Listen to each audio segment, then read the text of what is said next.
Hello, my dear learning enthusiasts. Welcome to Careerclimbers. In this video, I'm going to explain you ethics and human interface. It is the first topic which is prescribed in your syllabus. I'm also going to explain the nitty-gritties of this particular topic. This particular quote was given by Albert Camus. Albert Camus, he is the French philosopher, and he was also the recipient of Nobel Prize in the literature. So according to him, a man without ethics is equivalent to beast. So the literal meaning of beast is animal. So according to him, a person without ethics is uncivilized, inhuman, and he could be destructive to the world. So according to him, in order to make this world a better place, we should promote ethics. Moving on to the main topic, what, why, and how of ethics. I already explained the significance of this particular paper in the earlier video. But for the sake of new viewers, I will explain once again the significance of this paper briefly. What, why, and how of ethics. So what is ethics? Why we have to study ethics? And how to inculcate ethics? Coming to the what is ethics? So ethics, it basically a Greek word which means ethos. Ethos means custom, habit, or disposition. So basically, ethics are the well-founded standards of right and wrong, which are determined by the society. So basically, society expects you to operate or to behave in a certain manner. So basically, ethics determine how you have to behave in the society. Coming to the why of ethics, why UPSC incorporated this particular paper? Because UPSC wants to select the candidates with good ethical acumen and moral reasoning. We need civil servants with integrity and the people with utmost devotion to their duty. That's why UPSC incorporated this particular paper. So UPSC wants to check your ethical acumen and moral reasoning. If you read the syllabus very closely, there UPSC has mentioned in the syllabus that it wants to check the problem solving approach and the attitude of the candidate. So coming to the how of ethics, so how to inculcate ethics, how to determine whether particular action is an ethical action or not. So we are going to see the how part in the forthcoming video. And coming to the what ethics is not. For example, if you follow your religion strictly, so do we need to consider you as an ethical person? So with this aspect, I am going to unfold one aspect, that is the relationship between religion and ethics. Religion definitely incorporates certain ethical norms. For instance, in Hinduism, we have Vasudhaiva Kutumbakam. The whole world is one family. Whereas in Islam, we have zakat. So basically, zakat, what it says, to provide charity to the poor people. So even in Christianity, in several commandments of the Bible, it was mentioned that we should be compassionate and human to the people. So by and large, all religions have some or other ethical standards. For example, in Jainism, we have asteya, aparigriha. So in Buddhism also, Buddhism advocates peace and non-violence. So every religion, by and large, advocates some ethical standards. But that doesn't mean that only the people who are religious are ethical. For instance, Bhagat Singh, he was atheist.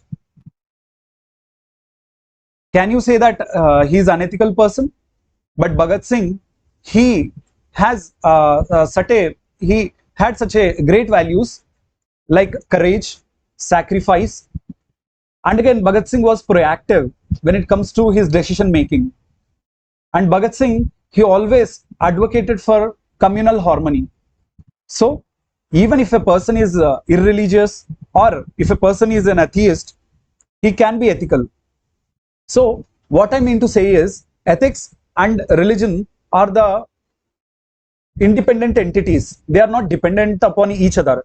But however, religion may consist of some ethical norms.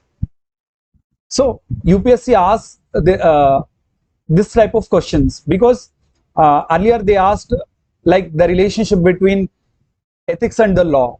So now they may ask about the relationship between the religion and ethics. So today we are witnessing violence because of religion. In the name of religion, certain communities, they are promoting terrorism. Even in our country also, in the name of religion, we witness communal clashes and vigilantism, and we witness bloodshed. So that's why religion sometimes, along with the moral norms, religion may also bring some inimical aspects also. Moving on to the next aspect. If you follow the societal norms, do we need to consider you as an ethical person? Society and ethics, these are intertwined. In the beginning of this lecture, I explained you ethics are the well-founded standards which are determined by the society. So society believes certain norms or standards as right, and society also believes certain standards are wrong. So basically, society influence the ethics. But that doesn't mean that if you blindly follow the societal norms, you are an ethical person. Because some societies, they believe in the caste system. Just because in the name of societal norm, if you follow caste system, you are not going to be an ethical person. In American society or in some other industrialized societies in the medieval period, so there we have witnessed slavery. In Western countries, we witness racism. So we can't, in the name of societal norms, we can't blindly follow them. If we blindly follow them without application of thought, without critical thinking, definitely you are not going to be considered an ethical person. And the next aspect, if you are a law-abiding citizen, are you an ethical person? So basically with this statement, I'm going to unfold one more discourse, that is the relationship between law and ethics. For example, if you, what is law basically? Law basically prescribes person to act in a certain manner.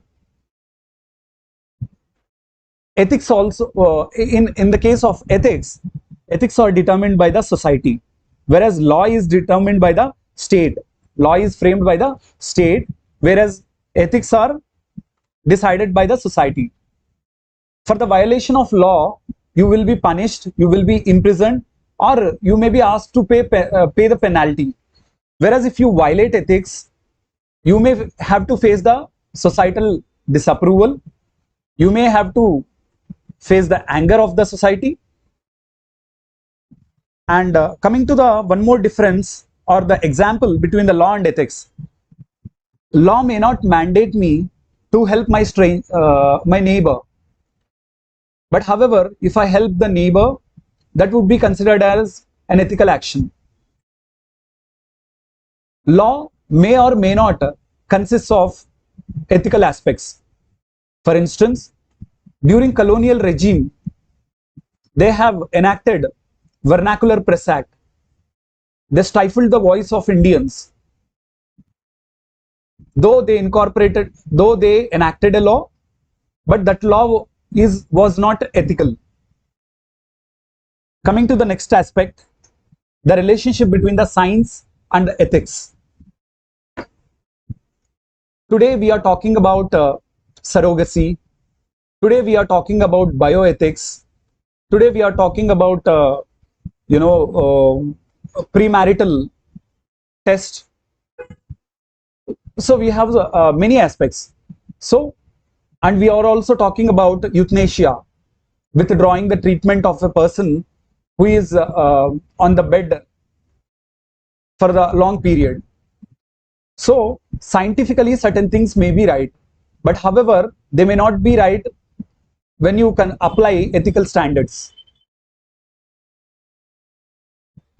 Ethics is not just confined to the administration. Though we are aspiring for Indian civil services or the state services, but however ethics is required in all walks of life. For a journalist, he is expected to follow media ethics. For a good doctor is expected to follow medical ethics. If you are a responsible citizen or if you are a good human being, you are expected to follow environmental ethics. If you are a owner of a company, you are expected to follow corporate ethics. So UPSC asked short notes on environmental ethics earlier. So in the forthcoming years, they may ask media ethics, and they may ask medical ethics, and they may ask corporate ethics. Starting with media ethics, today we are witnessing fake news and sensationalism, and we are also witnessing the exaggeration of the trivial stories. So our media today, it is perpetuating the hatred.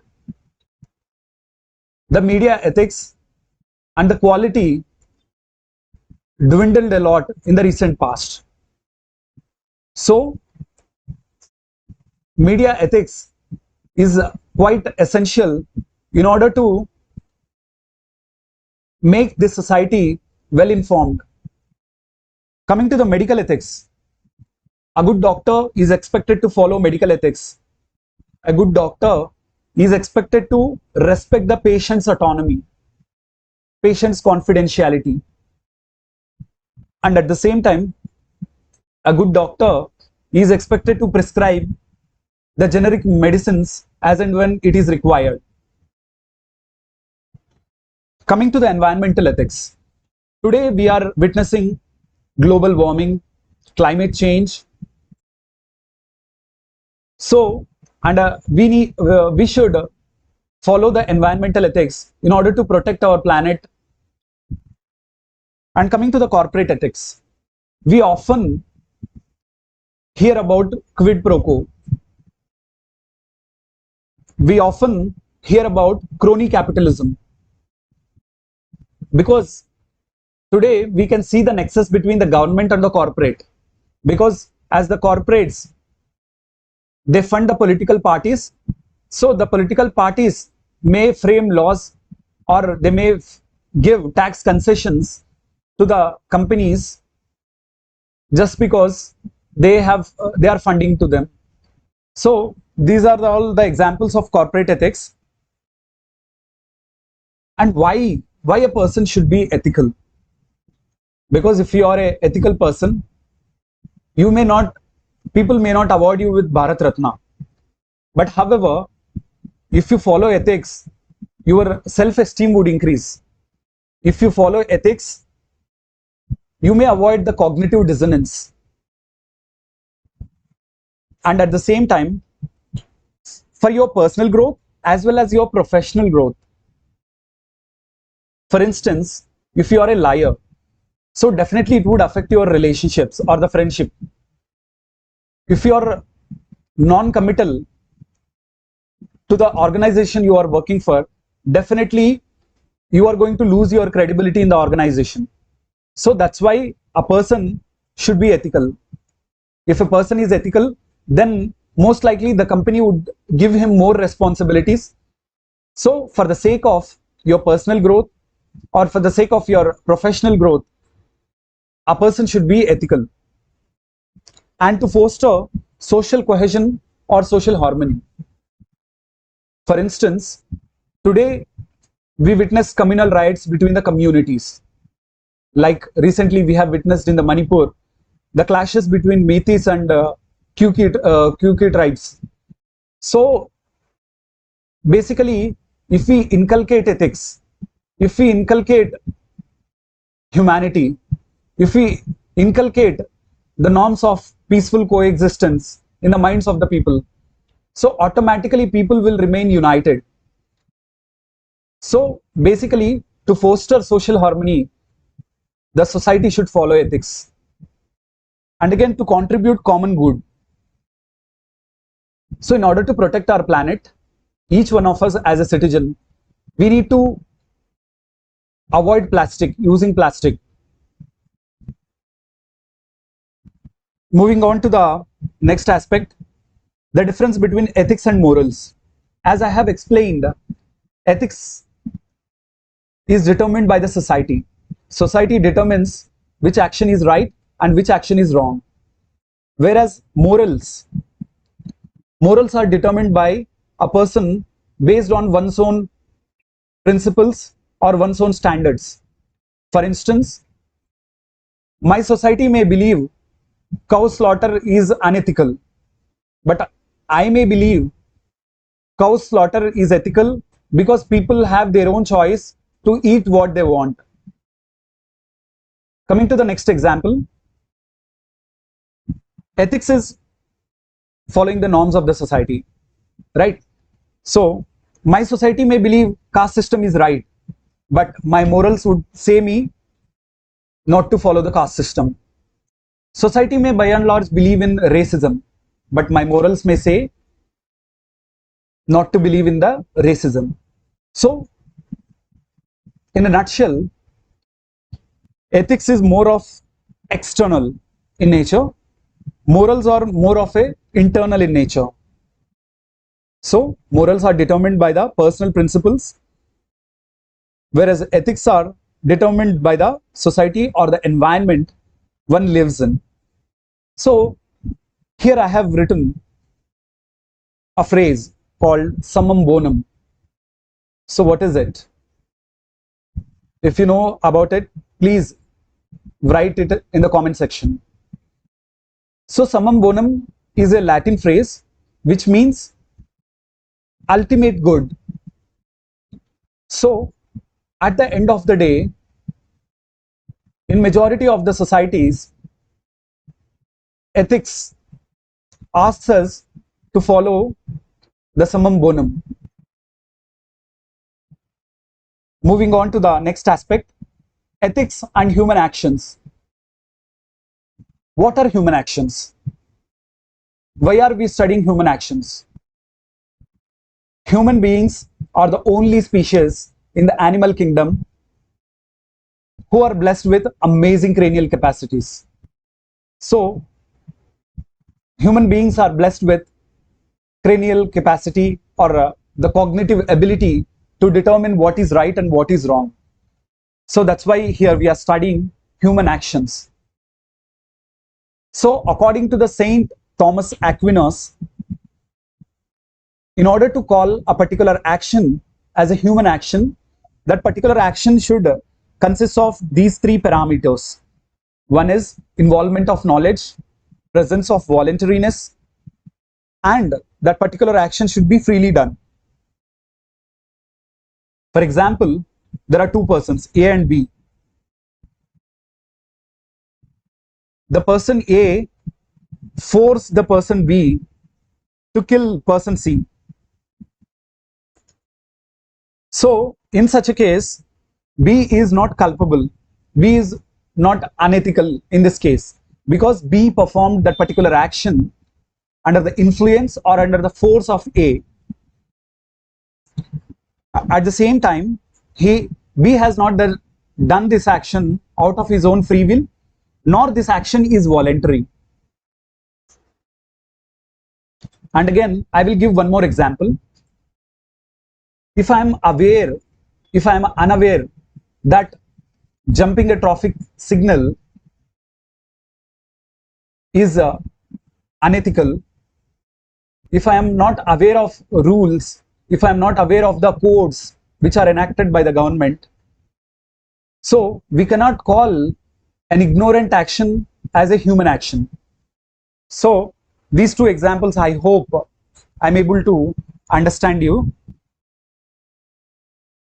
Moving on to the dimensions of ethics, the very first approach is utilitarianism. This approach was conceived by Jeremy Bentham and John Stuart Mill. So what this particular approach says? This approach says that whatever the action we take, that should cause the greatest good to the greatest number of people. And at the same time, that particular action should cause less harm to the people. So basically, utilitarianism says that greatest good to the greatest number of people, and that particular action should cause least harm to the people. And the second approach is rights approach. This approach was given by Immanuel Kant. So according to the Kant, the individual's right to choose actions, it should be based on his or her free will. So according to the Kant, the ability of the individuals to choose according to one's own will should be respected. So example is right to privacy, right not to be injured. Okay, so this is about the rights approach. Whereas coming to the next approach, that is fairness or justice approach. This approach was given by Aristotle and other Greek philosophers. So according to this approach, any decision or action should be fair or just. Moving on to the next aspect, common good approach. It was given by Plato and Aristotle. So according to the Plato and Aristotle, any action taken by you should fulfill the common good, basically. Moving on to the next aspect, it is virtue approach. So whatever the decision you take or whatever the action you perform, it should be consistent with the virtues.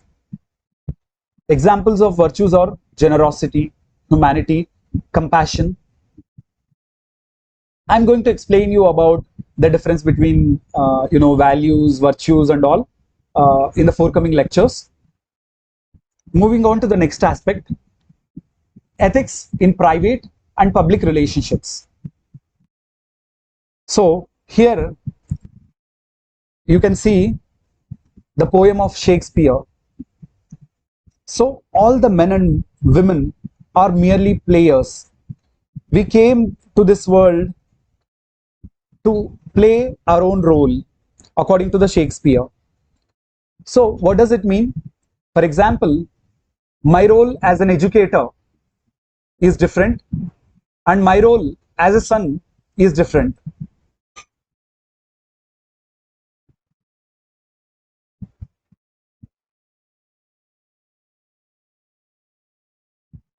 My role as an educator is different, and my role in my family as a son is different. Tomorrow, if I establish one NGO, my role as a social activist is different.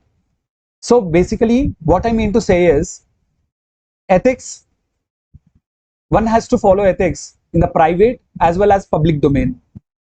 So in private relationships, a person is expected to be loyal. A person is expected to be trustworthy. So private relationships, in case if you fail to fulfill your private relationship obligations of your private relationships, no one is going to be punished. But however, one may lose or it could strain the relationships. Whereas in the public relationships, if you are holding a public office, you are expected to follow the transparency, you are expected to follow objectivity, you are expected to follow impartiality, you are expected to follow the devotion to one's own work, you are expected to have the commitment. So basically, in public relationships, a person is expected to remain more formal. In public relationships, a person is expected to be more formal, whereas in private relationships, people may act in an informal manner. So this is about ethics in the private and public relationships. If you don't maintain public relationships, if you don't maintain ethics in the public relationship, so automatically it would not only erode your credibility, and at the same time it is going to erode the credibility of your own organization also, Whereas if you fail to follow ethics in the private relationship, it may or may not backfire you. Sometimes people may understand you, sometimes people may not understand you in the private relationships, but however, you are obligatory to follow the ethics in the public relationships.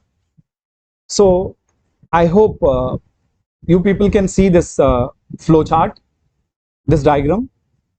So if it is blurred, no, don't worry, I'm going to provide you PDF as well.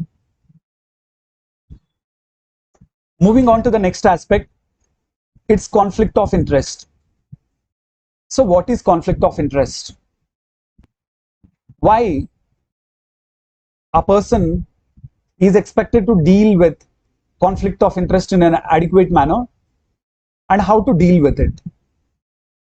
Coming to the definition of the conflict of interest, whenever there is an actual or apparent conflict between your public duty and your own private interest, then we can call that particular circumstance as a conflict of interest situation.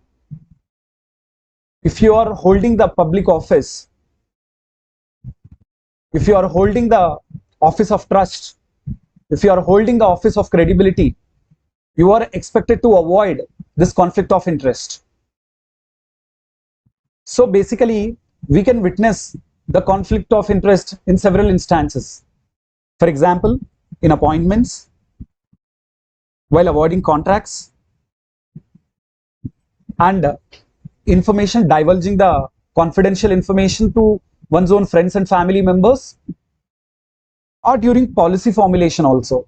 For example, if I have a tobacco company, if I am the part of the standing committee of the parliament, so automatically, being a minister, I would influence that particular policy. So here the conflict of interest would arise. And next, post-retirement. So you people must have read in the second ARC as about cooling off period. So these days we are witnessing some judges, even some Supreme Court judges also, they made governors. They were posted in the Human Rights Commission. So basically, if a judge, if he gives any judgment in the favor of the government or the particular political party, so he may get favors from the government in the form of appointments or the post-retirement benefits. So basically, we can see the conflict of interest in the legislature, executive, and judiciary also. So you need to give examples. For example, if I am the chairman of UPSC and my own son came for the interview, if I am part of that panel, I am expected to rescue from that panel as there is a conflict of interest involved in it. And one more example.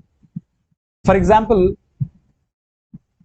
I am formulating a policy concerning the National Highway Authority or something, or I am formulating a policy pertaining to the public-private partnership.